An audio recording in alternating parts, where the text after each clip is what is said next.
लोग आए हैं। हम्म। फिर करूं? जी गुरु जी। सबकी इच्छा है, नहीं तो बाद में लेंगे। नहीं, सभी की इच्छा है। मूड है? सभी लोग। हाँ। नहीं तो होली का मूड होगा, दुर्गा का। हम्म। हमारा होली यही हो जाएगा। हाँ हाँ। नहीं ये हमारा नहीं। नहीं। आप हमारा लोगों के गुजरात में अ, होली के दिन ये तो नहीं पीते ना, अफीम वगैरह? नहीं नहीं। नहीं। हाँ, चलो ठीक है। हाँ, पढ़ो, कहाँ से कहाँ तक होता है? 17 श्लोक हमने पढ़ा था। कफम उद्यम श्वास चलो। विकार करोति। हाँ हाँ, अभी 18 पढ़ो। घोरान् प्राणोपराधाय प्राणिनां पंच पंच च उभयोः हम्म पूर्वरूपाणि हम्म हम्म। शृणु बराबर है। वक्ष्यामः अतः परम् हम्म कण्ठोरस्य गुरुत्वं च वदनस्य कषायता हिक्कानां पूर्वरूपाणि कुक्षेः आटोप एव च हम्म आनाः पाशशूलं च पीडनं हृदयस्य च हम्म प्राणस्य च विलमत्वं श्वासानां पूर्वलक्षणम्। हम्म। अब यहाँ पर घोरान प्राणोपरोधाय प्राणिनां पंच पंच च। अब यहाँ पर पंच पंच शब्द 2 बार आया है। इसका अर्थ यह है, मारुतः प्राणवाहिनी श्रोतांसि संरुध्य उरस वायु उरस्थः कफम उद्धूय हिक्का श्वासान करोति। यानी अंतिमतः प्राणव स्रोतस में कुपित वायु शरीर के द्रव धातु के साथ उरस्थ होकर श्लेष्मा को वृद्ध करता है, और उरस्थ होने के कारण हिक्का श्वास दोनों करता है। अब ये हिक्का और श्वास दोनों, ये प्राणोपरोधाय, प्राण का उपरोध करते हैं। यहाँ प्राण शब्द से जीव अर्थ नहीं है। यहाँ प्राण शब्द से जीवन आवश्यक गतियां, श्वसन की गति, अन्न निर्गलन की गति, भोजन की गति, इन गतियों का उपरोध करता है। अनुवृत्ति के लिए ये गतियां आवश्यक है। प्राण, ये अनुवर्तन करने वाली हर क्रिया को प्राण माना जाता है। यानी प्राण यानी ऊर्जा, प्राण यानी शक्ति, प्राण यानी सभी स्रोतसों की गति। यानी शरीर के अनुवर्तन, कंटिन्यूटी के लिए जितनी भी क्रियाएं होती है, उन सब का नाम प्राण है। तो प्राणोपरोधाय, ये शरीर की भिन्न भिन्न गतियों में अवरोध उत्पन्न करने की क्षमता इसमें है। अब ये अवरोध तरतम भेद से सामान्य, मध्यम अथवा बलवान, एक जगह, 2 जगह, 5 जगह, ऐसे कहीं भी हो सकता है। और इसका परिणाम ये होता है कि शरीर की जो गतियां है प्रति स्रोतस की, इनमें से किसी किसी स्रोतस में गतियों में न्यूनता, अवरोध या विकृति आ सकती है। उसका नाम प्राणोपरोध है। अब दोनों के पूर्व रूप बता रहे हैं। अब ये पूर्व रूप दोनों के, ये कब उत्पन्न होते हैं? जब प्राण उदक, मूत्र, स्वेद,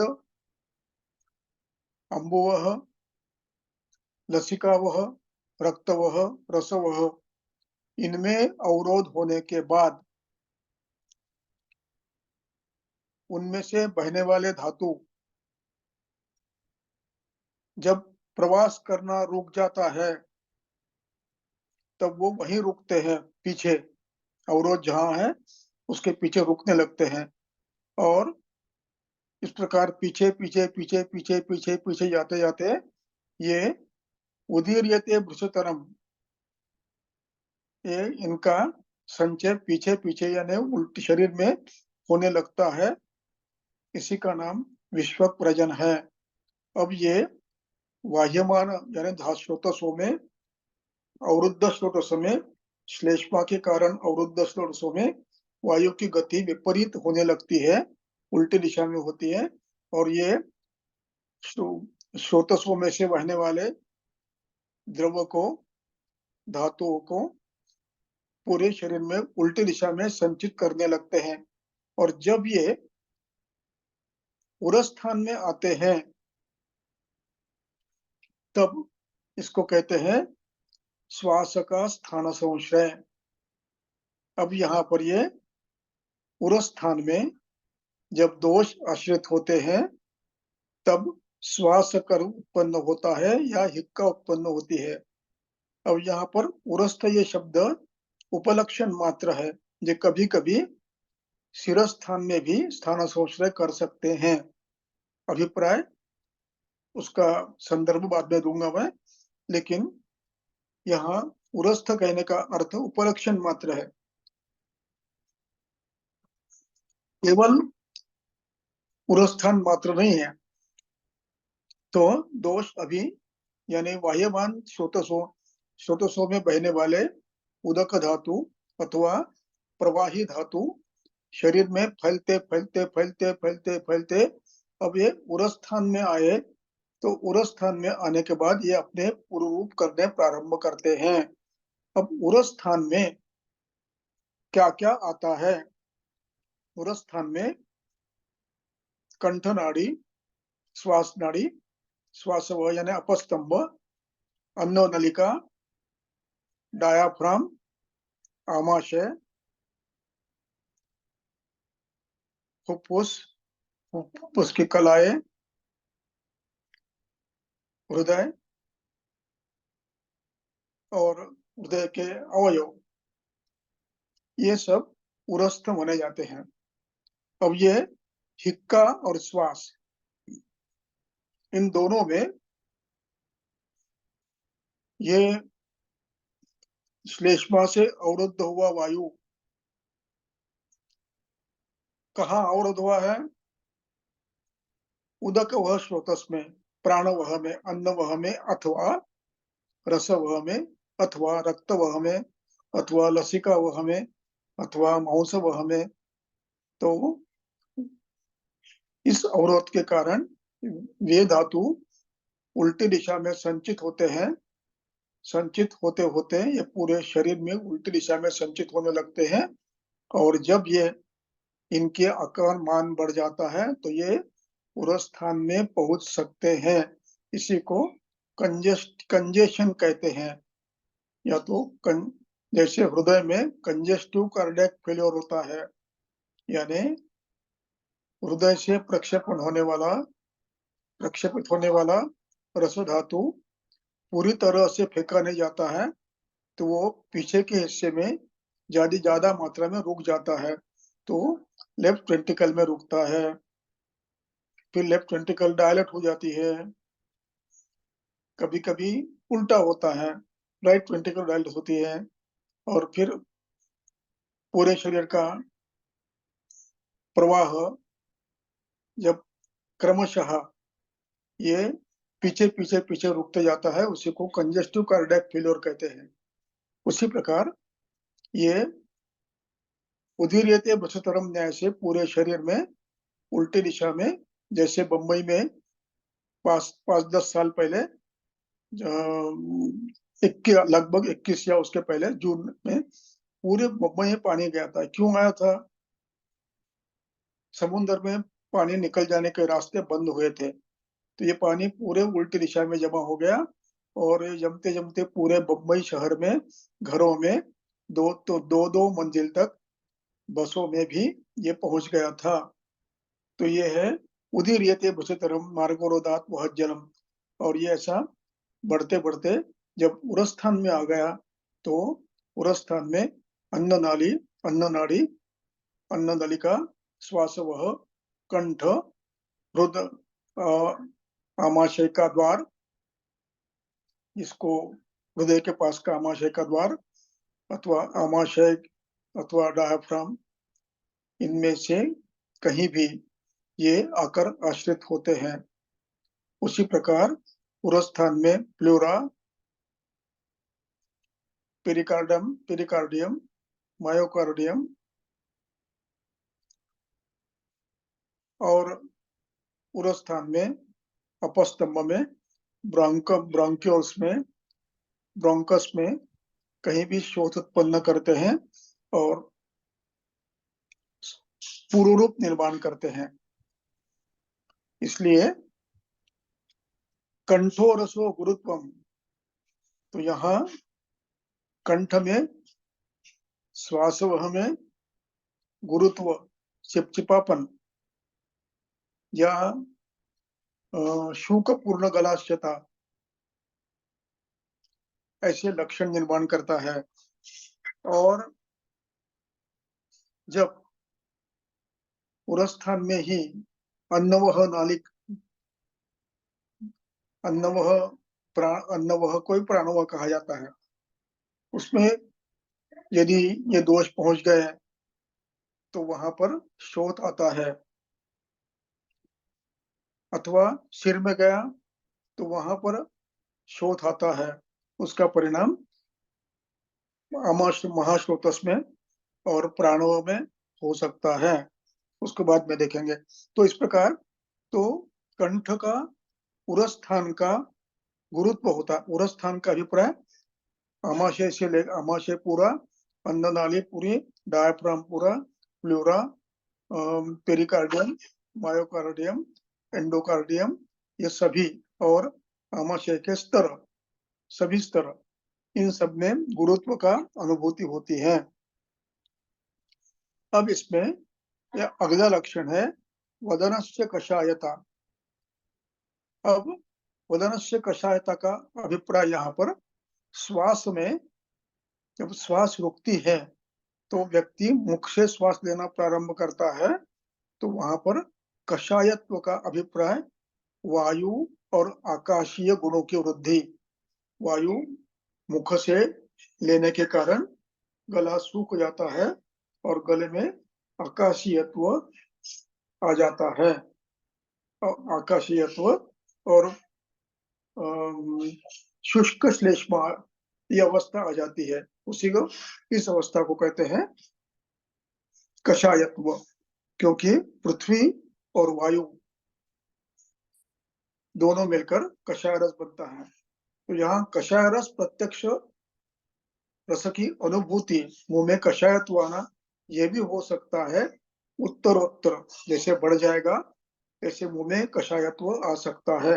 लेकिन प्रारंभ में पूर्व रूप में कषायत्व का अर्थ है यहाँ पर श्लेष्मा सूख जाता है मुंह में श्वास लेने के कारण।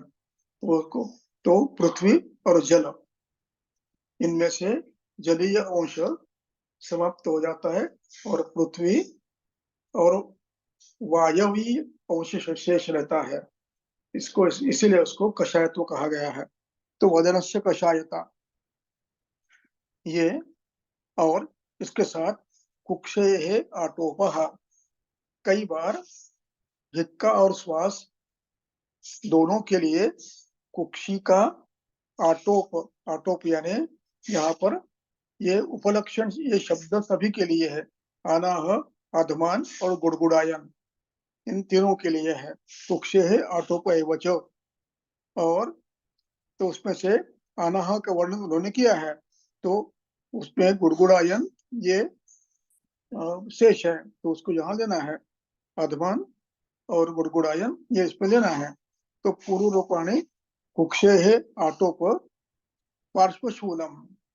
अब ये यहाँ पर पूरे उरस्थान में अथवा महाश्रोतस में आमाशय में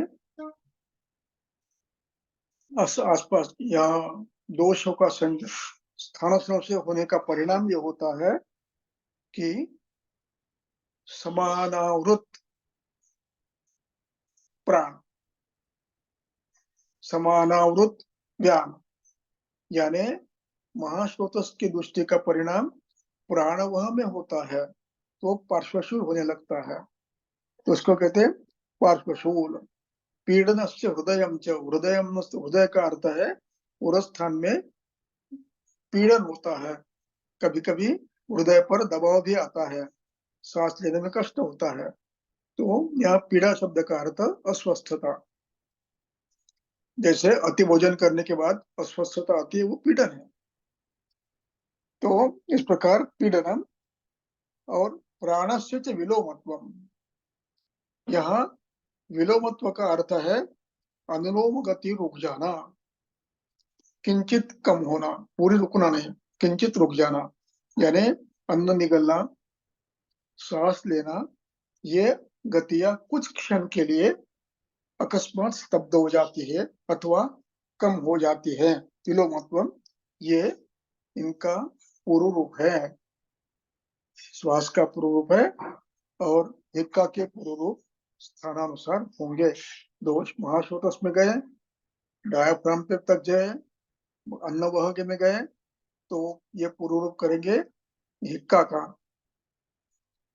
और ये उरस्थान में गए, कंठ में गए, तो यह पूर्व रूप करेंगे। अमाशय में गए तो पूर्व रूप करेगा श्वास का। अधमान आनाह से भी श्वास होता है, अलसक, आनाह, आटो, अधमान, इनसे भी श्वास फूलता है। इस प्रकार यह पूर्व रूप है। तो इन पूर्व रूप में भी पहले पूर्व रूप होते हैं, फिर लोग पेशेंट कहता है कि सांस में लेने में तकलीफ हो रही है, पहले आप उसका परीक्षण करेंगे, उदर का आकोठन करेंगे, स्पर्शन करेंगे, उसमें आनाह है, अधमान है, गुड़गुड़ ध्वनि है, यदि ऐसा है तो उसको चिकित्सा उसकी करने के बाद श्वास कम होता है क्या, बाहर से लेप लगाए, गर्म पानी पीने को दिए, वर्ती दिए, सेक दिए, और अनुलोमन हो गया, गुड़गुड़ाहट कम हो गई, मल निकल गया, वायु निकल गया, तो सांस लेने में होने वाली तकलीफ कम हो जाती है। इस प्रकार ये आपको अंदाज लेना पड़ता है कि पूर्व रूप ये किसका है। पहले पूर्व रूप होता है, फिर सांस फूलती है, तो फिर हिक्का आती है, दोनों होता है। तो यही अवस्था सांस फूलने की आमाशय में अन्न श्लेष्मावृत हो गया, अलसक हो गया, अथवा कहीं कम कटी में, पक्वाशय में, वंशन में, स्क्रोटम में शूल हो, अथवा रीनल एंगल में शूल हो, अथवा कोलेसिस्टाइटिस हो, तो भी ये अन्न नीचे नहीं उतरता, अलसक हो जाता है, और इस अलसक का परिणाम श्वास हो सकता है, छर्दी हो सकता है। तो इस प्रकार आमाशय पूर्ण होना, आमाशय गुरु होना, अनाह होना, ये थिक्का का, श्वास का पूर्व रूप बन सकता है। आगे चलो पढ़ो। प्राण उदक अन्नवाहिनी स्त्रोतांसि सकफ अनिलः हिक्काः करोति समृद्ध्य तासां लिंगम पृथक् शृणु। हाँ, अब यहाँ पर समझना है, सकपः अनिलः, वायु और श्लेष्मा, इन दोनों ने या तो प्राणवह में, या तो रसवह में, या तो उदकवह में, या तो स्वेदवह में, या तो रक्तवह में, या तो मूत्रवह में अवरोध किया है। ये किसने किया है अवरोध? या तो श्लेष्मा, आमोदोष, इनसे हुआ है, अथवा निबंधैश्च पृथक विधैहि, ये सूत्र हमने पढ़ा है। 16वें सूत्र में। वो अन्य किसी प्रकार के अवरोध हो, जैसे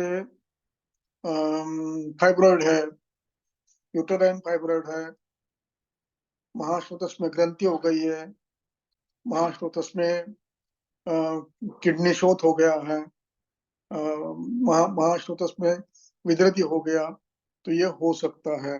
तो इस प्रकार श्रोतोरोध का किसी भी श्रोतोरोध से अवरोध हो गया तो परिणाम ये होता है कि इसके परिणाम दो पद्धति से होते हैं। महाश्रोतस में हुआ तो उसका परिणाम साक्षात आमाशय पर होता है, आमाशय का परिणाम साक्षात डायाफ्राम पर होता है, आमाशय का परिणाम श्वासिका में श्वास में होता है। और ये अवरोध महाश्रोतस में होने की जगह पर यदि स्वेदव में हुआ, मूत्रव में हुआ, उदकव में हुआ, रसव में हुआ, तो ये वहां पर अवरोधात्मक गति, इतना ही शरीर भारी होना, कहीं कहीं सूजन आना प्रारंभ होना, ये लक्षण प्रारंभ में दिख सकते हैं। शूल, शोथ, भारीपन, ये लक्षण आपको उस अवयव में समानता दिखेंगे। तो प्राणोदकान्न वाहिनी असमृद्ध, प्राणव में हुआ श्रोतोरोध डायरेक्ट तो भी श्वास होगा, अन्नव में हुआ तो ही होगा, अथवा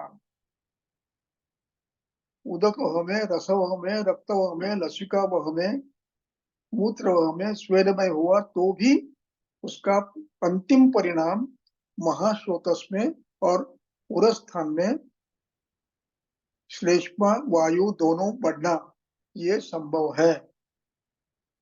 इसलिए मूल संप्राप्ति प्रारंभ होती है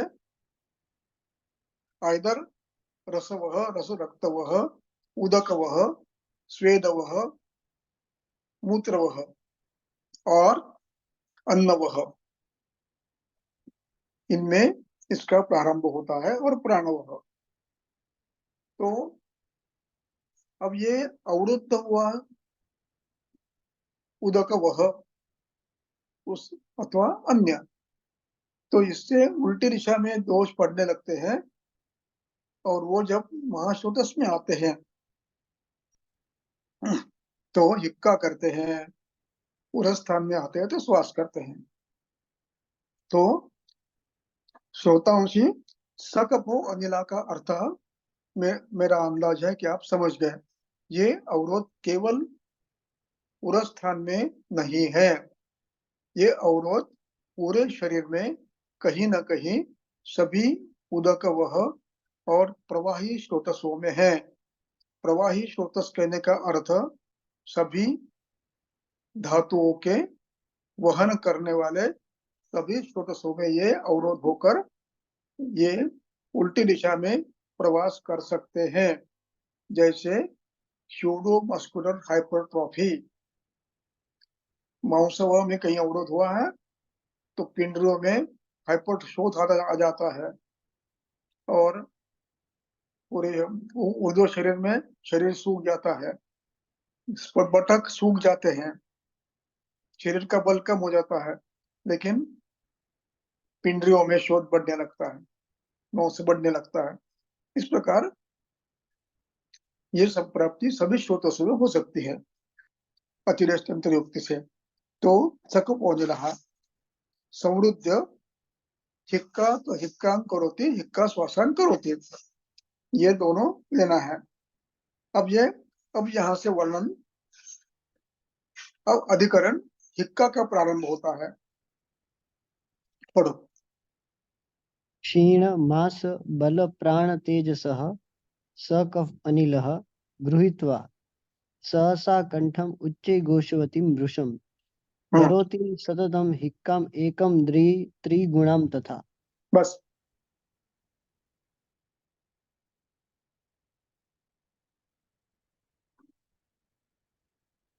मैं बोलते समय कुछ चीजों का पुनर्वचन कर रहा हूँ, यानी एक चीज बार बार बता रहा हूँ। मैं श्रोतोरोध कैसे होता है ये बताने के लिए मैंने प्रति समय में हर स्रोतस का नाम लेता हूँ, प्राणवह, रसवह, उदकवह, अन्नवह वगैरह वगैरह। इसका उद्देश्य है कि इस चीज को आपके दिमाग में पक्का स्थान मिल जाए कि यह संप्राप्ति केवल उरस स्थान की नहीं है। हाँ, स्वतंत्र रूप से उरस स्थान में भी हो सकती है, लेकिन हमें अंधेपन में नहीं रहना है।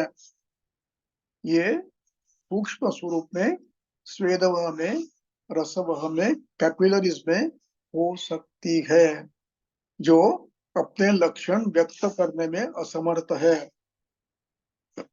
इसलिए ये हमें ध्यान रखना है, इसलिए मैं बार बार उसका पुनरुच्चार कर रहा हूँ इन स्रोतों का।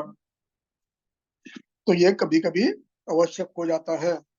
तो अब यहाँ पर क्षीण मांस बल प्राण तेजसः, अब यहाँ पर सामासिक शब्द है ये। इस सामासिक शब्द में क्षीण शब्द को सबको लगाना है। क्षीण मांस, क्षीण बल, क्षीण प्राण, क्षीण तेजसः। ये संप्राप्ति विशिष्ट हिक्का की है।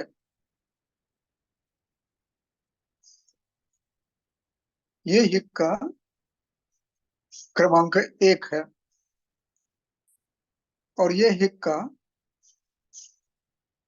जब होती है तब प्रायः यह व्यक्ति किसी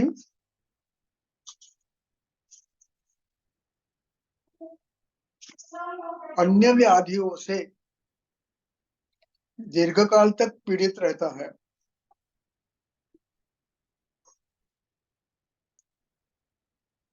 अन्य व्याधियां यानी किसी भी स्रोत की दीर्घकालीन व्याधि, फिर वो कामला हो, पांडु हो, वृक्क विकार हो, हृदय विकार हो, त्वचा विकार हो,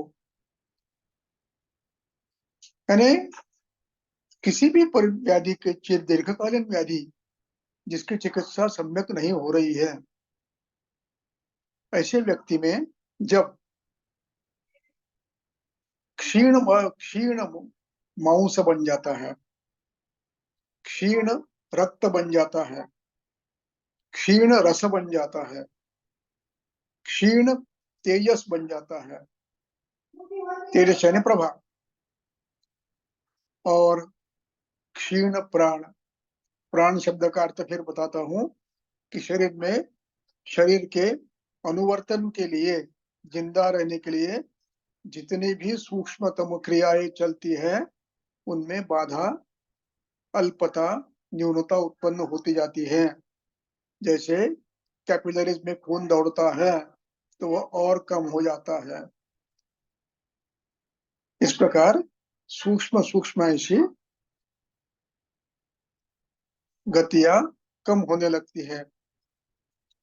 और बल, अब स्वाभाविक है, मांस क्षीण हो गया, रस क्षीण हो गया, रक्त क्षीण हो गया, अनुवर्तन क्षीण हो गया है, पोषण ठीक नहीं हो रहा है, और शरीर का प्रभा, तेज,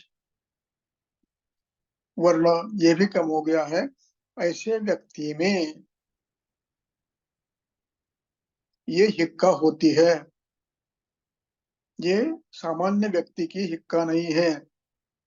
जो श्लोक आपने 7 नंबर क्रमांक का स्रोत पढ़ा, अन्यैः अपि उपसृष्टस्य रोगैः जन्तोः पृथक्विधैः मनुष्य पृथक्विध अन्य व्याधियों से पीड़ित होता है, उसको अंत में हिक्का श्वास बनता है, होता है।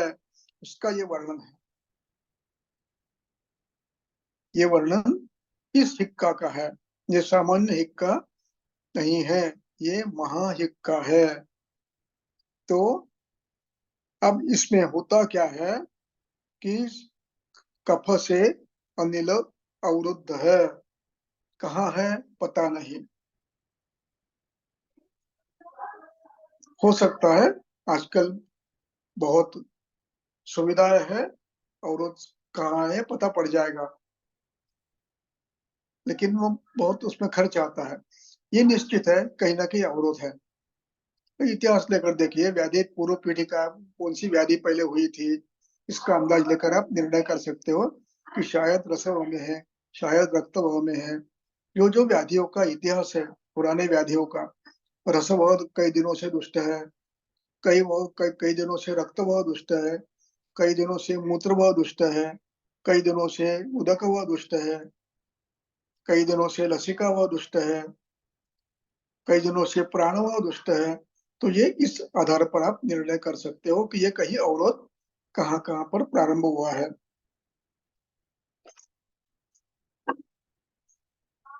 तो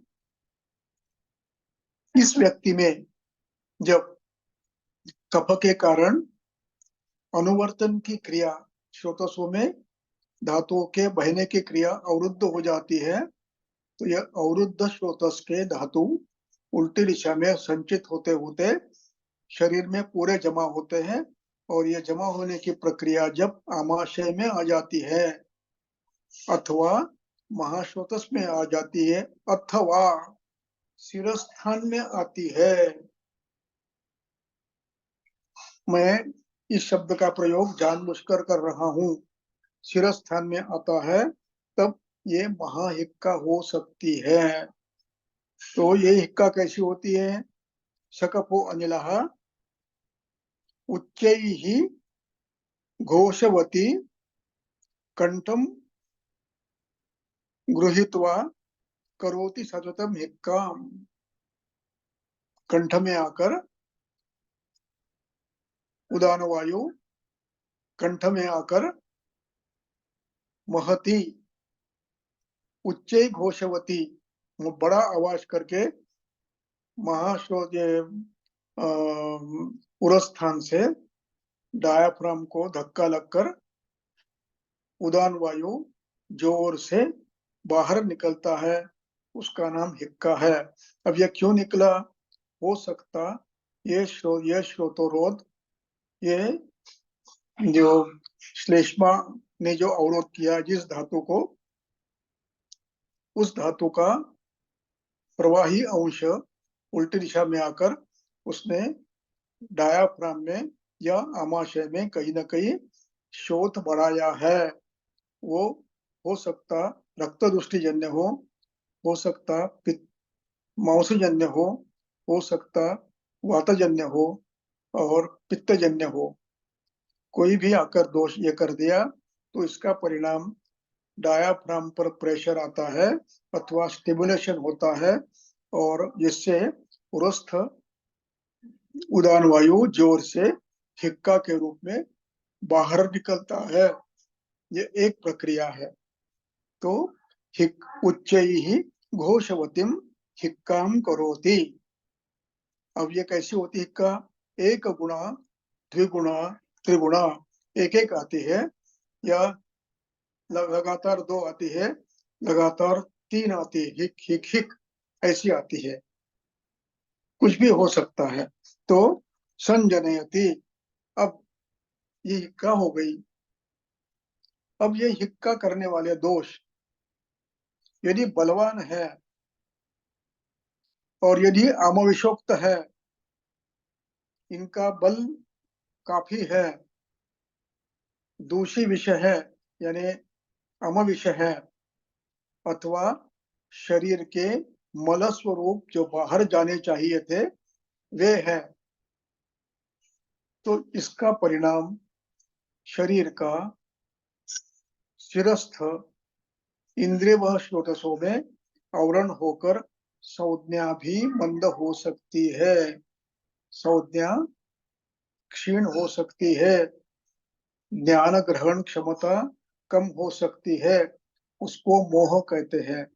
अथवा पहले ज्ञान ग्रहण कम होना, ज्ञान गलत होना, कम होना, नहीं होना, और अंत में संज्ञा पूरी चले जाना। संज्ञा का अर्थ ज्ञान ग्रहण क्षमता का अभाव, आंखों से व्यक्ति पहचानने नहीं आ रहा है, नाक में गंध नहीं कहने आ रहा है, कान से शब्द नहीं सुनाई आ रहा है, त्वचा में आप वेदना दो, सूची चुभाओ, तो भी उसका परिणाम न्यूनतम दिख रहा है।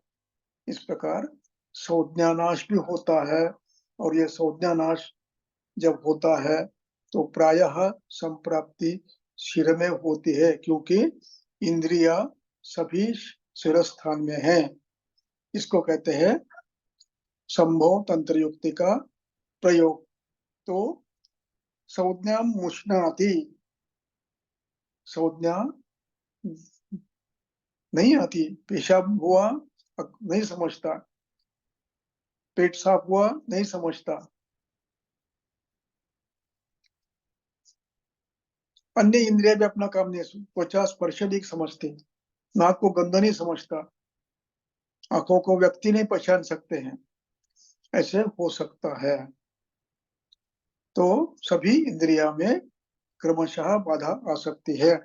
तो ये अवस्था तब आती है जब क्षीण बलभों से व्यक्ति में जीर्णकालीन व्याधि, जिन दोषों का शमन नहीं हुआ, न हो सका, वो सामोदोष बन गए, और जो भाव शरीर में बाधा कर है, यानी बाहर डालने चाहिए थे, वे शरीर में अवरुद्ध हो जाते हैं। तो वो इस प्रकार का शोथ उत्पन्न करके इन अवयवों के संज्ञा भी नाश कर सकता है। अब इस बात को समझने के लिए हम कुछ संदर्भ देखेंगे। देखिए, सिद्ध स्थान अध्याय 9।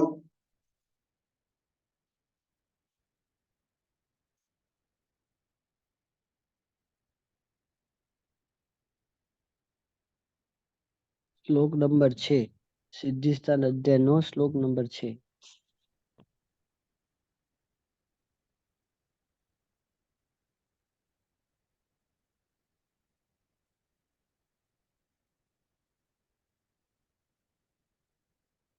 देखिए, शिरस्य अभिहते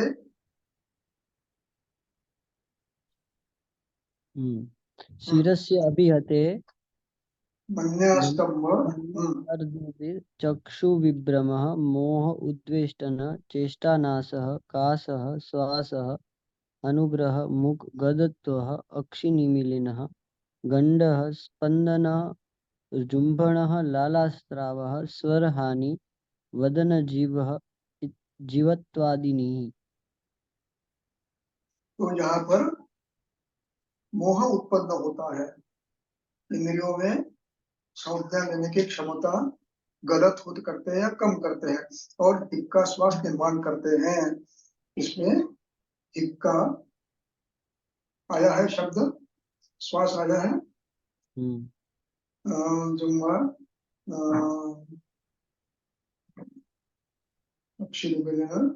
श्वास, काश श्वास करता है। तो यहाँ पर काश श्वास दो लिखे हैं, यहाँ पर हमें श्वास के साथ हिक्का भी लेना है, क्योंकि दोनों की संप्राप्ति कारण स्थान मूल एक है, तो ये दोनों को लेना है। अब हम देखेंगे सूत्र स्थान का 24वां अध्याय।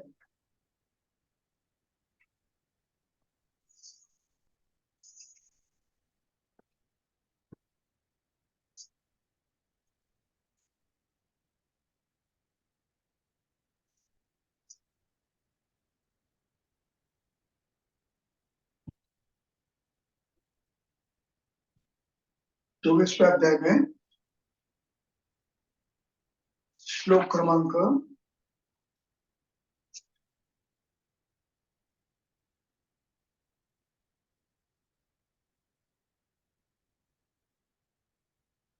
मदमूर्छा।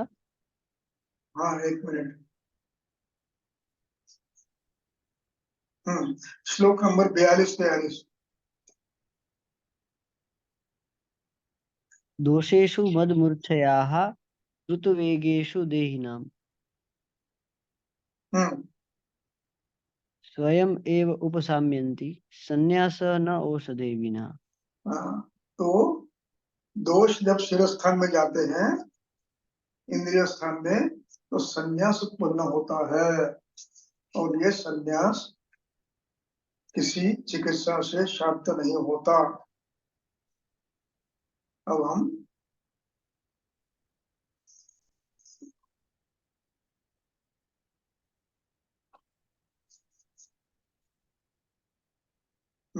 श्लोक 25 पढ़िए।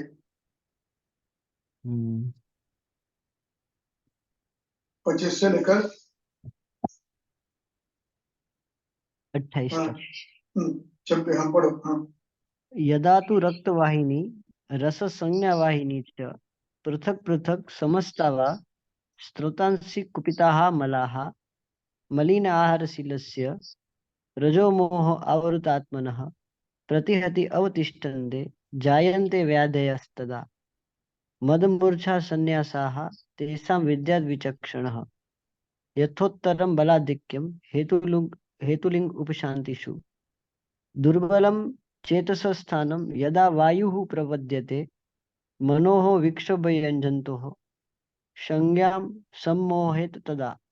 समझ गए? तो यहाँ पर संज्ञा व श्रोतस भी नष्ट होता है, इसलिए जिक्का में जब संज्ञा नाश होता है तो समझना है कि दोष संज्ञा व श्रोतस यानी इंद्रिय व श्रोतस यानी मन का अधिष्ठान हृदय यानी सिर यहाँ पहुंच गए हैं, तो ये इक्का गंभीर है, क्योंकि प्राणः मर्माणि संरुध्य, यहाँ मर्म का अभिप्राय सिर भी है, और शरीर के अन्नवह में जो श्रोत ये मर्म है वे भी है, और उरस्थान में जितने मर्म है वे भी है, इनमें से कोई भी मर्म संरुध्य ये संज्ञा उष्णाति यानी संज्ञा व श्रोतस में भी अवरोध उत्पन्न हुआ है, सभी इंद्रियों में मोह उत्पन्न हुआ है, और गात्रा का स्तंभ होता है, गात्र का स्तंभ यानी मन्या स्तंभ, हस्त स्तंभ, ऐसे विविध स्तंभ भी हो सकते हैं, क्योंकि अब यहाँ पर संप्राप्ति व्यापक हो गई है, सिर में कितना शरीर व्याप्त हुआ है इस पर यह संप्राप्ति कितना स्तंभ करना है ये हो सकता है, एक मन्या स्तंभ हो सकता है, मन्या स्तंभ के साथ अन्य स्तंभ भी हो सकते हैं, जो वह स्तंभ ये हो सकता है, इस प्रकार संज्ञा। अब यहाँ पर आगे पढ़ो, मार्गम च चरक चिकित्सा अध्याय 17।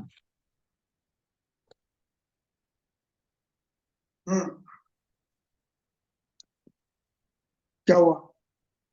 जी, मार्गम मार्गम चेव च एव अन्नपानानां वृद्धो हि उपहत स्मृतेः। हाँ, तो अब इस संप्राप्ति का परिणाम अन्नपान का मार्ग भी अवरुद्ध होता है, यानी निर्गलन क्षमता भी नष्ट होती है, संज्ञा जाने के बाद नली डालकर आपको भोजन खिलाना पड़ता है। हाँ, आगे पढ़ो। स अश्रु विप्लुत नेत्रस्य स्तब्ध शंख च्युत भ्रुवः जल्प प्रलापस्य निवृत्तिं न अधिगच्छतः। हाँ, अब देखिए, साश्रु नेत्र आंखों में पानी आते रहता है, विप्लुत नेत्र नेत्र विप्लुत होते हैं, यानी इसमें विविध कुपितता विकृतियां आने लगती है, प्लव धातु है उसको भी उपसर्ग है, और विप्लुत ये पास्ट पार्टिसिपल है, तो प्लव यानी उपद्रव, उपप्लव ये शब्द संस्कृत में आया है, आपने देखा है क्या? आगंतु व्याधियों में दोषोप्लव होता है, तो ये नेत्रों में विविध विकृति हो सकती है, संधियां स्तब्ध हो सकती है, शंख च्युति होती है, भ्रू च्युति होती है, भुएं नीचे पड़ती है, शंख भी नीचे पड़ता है, सक्त जल्प या तो बोलना ही बंद हो जाए या तो प्रलाप करने लगे, और इस अवस्था में निवृत्तिम नाधिगच्छति, इसमें ये जो अवस्थाएं आई है ये अवस्थाएं इरिवर्सिबल होती है। ये इस व्याधि के कारण इरिवर्सिबल है। इस व्याधि को महामूला, इसका मूल बड़ा है, यानी संप्राप्ति व्यापक है। इसमें दोषों का वेग ज्यादा है, यानी बलवान है। और महाबला, ये बलवान है। और ये हिक्का भी बलवान है। इसको सद्य प्राणहरा महाहिक्का कहा जाता है। अब यहाँ पर आपके ध्यान में आया होगा कि संप्राप्ति एक ही है और पुरस्थिरस्थ इंद्रिय व श्रोतसों में, संज्ञा व श्रोतसों में शोथ आने के कारण उसका परिणाम आमाशय, महाश्रोतस के कुछ अवयव और महाप्राचीरा पेशी, इनमें भी स्टिमुलेशन होता है। परिणाम शिरस्थ संप्राप्ति का है। उसके लिए एक संदर्भ में देता हूं। आप इसको मॉडर्न मेडिसिन की किताबों में आप देख सकते हो। वो ऐसा है, neuro anatomical centre for the hiccups is not well known. हिक्का का सेंटर न पक्का कहाँ है पता नहीं है। Although the central connection is presumed to be part of the brain stem, which probably interacts with its respiratory centers and phrenic nerve nuclei, यानी फ्रेनिक नर्व यानी महाप्राचीरा पेशी को, यानी डायाफ्राम को पहुंचने वाली नर्व, इनको ये बाधा करता है तो डायाफ्राम में स्पंदन होता है। तो ये स्पंदन से हिकअप करके जोर से वायु बाहर निकलता है। तीसरा, central hiccups occupy with lesion between the pathway of phrenic nerve. Phrenic nerve के जो रास्ता है वहां पर कहीं पर भी ये शोथ उत्पन्न करके डायाफ्राम को ये कर सकते हैं। तीसरा, ये डिसऑर्डर ऑफ ब्रेन स्टेम में डिसऑर्डर हो सकती है। उदाहरण के लिए एस्केमिक स्ट्रोक, ट्यूमर, एन्केफेलाइटिस, ऐसे विविध व्याधियों में ये फ्रेनिक नर्व को स्टिमुलेशन होकर डायाफ्राम से उसकी गति बढ़ती है, स्टिमुलेशन होता है, बार बार उत्साहित होता है और हिक हिक करके पूरे शरीर, पूरे स्थान में से हिक्का उत्पन्न होती है। और इस समय रोगी शिरस्थ संप्राप्ति होने के कारण संज्ञा विहीन सभी इंद्रिय वह मंद मंद मंद हुए ऐसे होता है। और ये रोगी, ये अवस्था प्रायः अपरिवर्तनीय होती है। इसका नाम है महाहिक्का। आज यही रुकेंगे और प्रश्न है तो पूछो।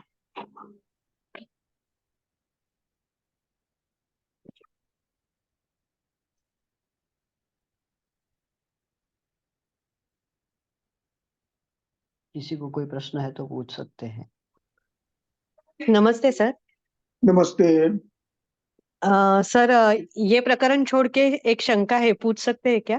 बोलो, पूछो। एक वृक्काश्मरी का पेशेंट है। हाँ। वो फैमिली 8 लोगों की फैमिली है। तो 8 लोगों में से 5 लोगों को स्टोन का रिकरेंस बारंबार हो रहा है। हाँ। और यानी 62, एक पेशेंट है 5 इयर्स का, दूसरा 60 इयर्स का है, 2 पेशेंट मिडिल एज के है, 3 पेशेंट। तो इसमें हेतु कैसे निकाले? यानी स्टोन तो गिर जाते हैं, फिर 1 साल बाद हाँ। वही रिकरेंस हो रहा है। हाँ, तो एक बात ध्यान रखो। चरक ये सुश्रुत निदान स्थान, अश्वरी निदान, उसमें शायद 7वां या 8वां श्लोक है, तो उसमें अश्वरी के हेतु दिए हैं। तो उसमें बलवान हेतु है सबसे बड़ा अध्यशन, अजीर्णाशन और अमप्रदोष। तो ये इसका अर्थ यह है कि इन व्यक्तियों में दीर्घ काल से अग्नि मंद है, और इस अग्नि मंद का कारण या तो अजीर्ण है, या तो अध्यशन है, या तो विषमासन है, या तो अन्य कोई विधि विपरीत क्रियाएं हैं, जिसका परिणाम होकर ये बार बार अमप्रदोष निर्माण होकर अश्वरी उत्पन्न होने की प्रक्रिया उन व्यक्ति में हो सकती है जिनमें अग्नि मंद है। तो इनमें चिकित्सा अध्यशन, विषमासन, अजीर्णासन, प्रातरासन बंद करके पाचन करना, एक उपवास देना, लघु उपवास, बड़ा उपवास नहीं देना, और फिर 8 सुबह से शाम, सुबह से 9 बजे तक कुछ नहीं खाना, फिर सुबह मूंग का पानी पंचकोल से सिद्ध किया हुआ या अदरक से सिद्ध किया हुआ वो देना, और फिर ऐसे अग्निदीप्त करके भोजन में विधि पूर्वक भोजन देना, पहले लघु देना और फिर बढ़ते बढ़ते देना, और फिर उसके बाद आप अश्वरीनाशक कल्प देना निकाल सकते हो। लेकिन इस प्रक्रिया से अश्वनी बनने की प्रक्रिया बंद होती है, ये मेरा अनुभव है। जब आप अग्नि अच्छा करोगे तो अमप्रदोष व्याधियां होती नहीं है। देखिए गृहिणी चिकित्सा 15वां अध्याय, गृहिणी चिकित्सा अध्याय 15 श्लोक नंबर 47। सदुष्टः अल्पम अन्नमपि न पचति। 45। हाँ पढ़ो, वहां से पढ़ो।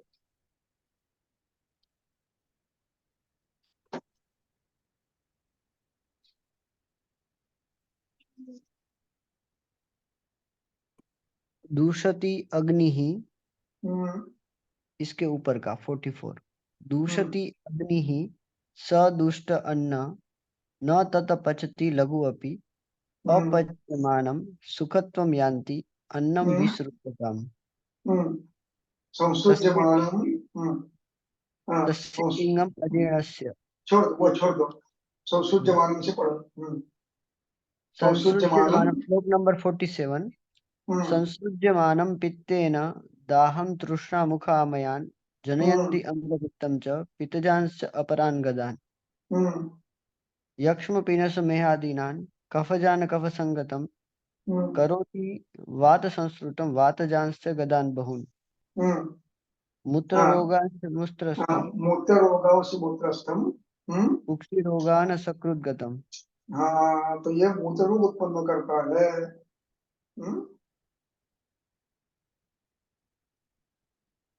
और सुश्रुत निदान स्थान अध्याय 3 श्लोक नंबर 11 है। प्रायेण तिस्रो अस्मर्यो दिवा स्वप्न समसन अध्यसन शीत स्निग्ध गुरु मधुर आहार प्रियत्वाद विशेषेण बालानां भवन्ति।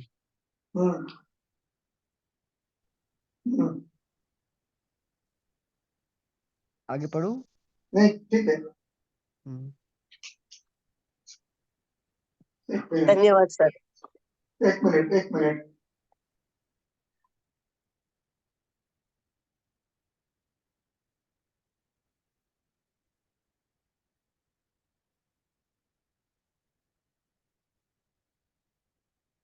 हाँ देखो, चिकित्सा स्थान अध्याय 26 पेज नंबर 599,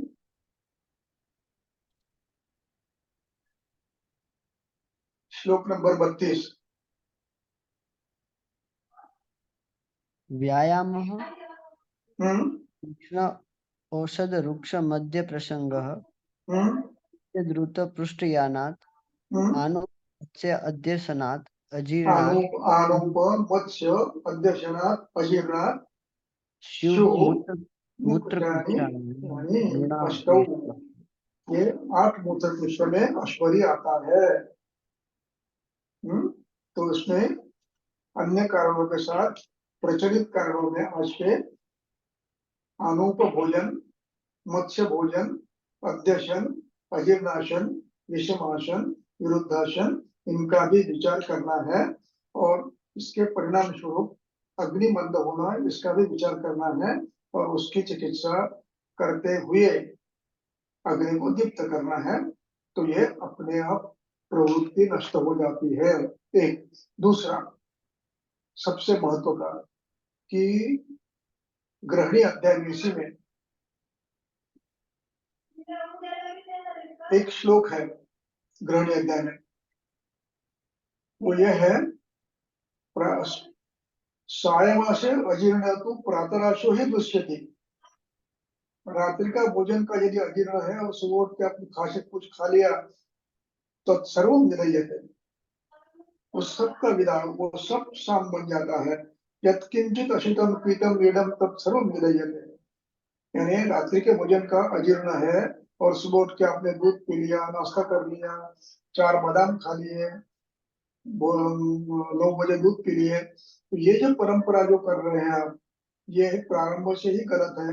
ये बंद किए बिना ये अश्वरी ठीक नहीं होती है, क्योंकि ये बार बार अमवेश निर्माण करती है। हाँ चलो बोलो, दूसरा प्रश्न कौन था, किसका था?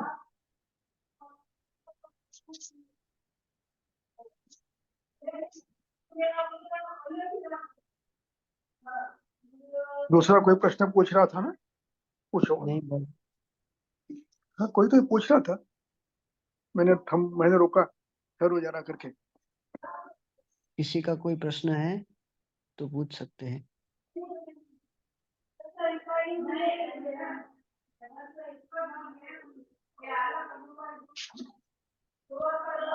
चलो बंद करो। जी गुरुजी, धन्यवाद। धन्यवाद।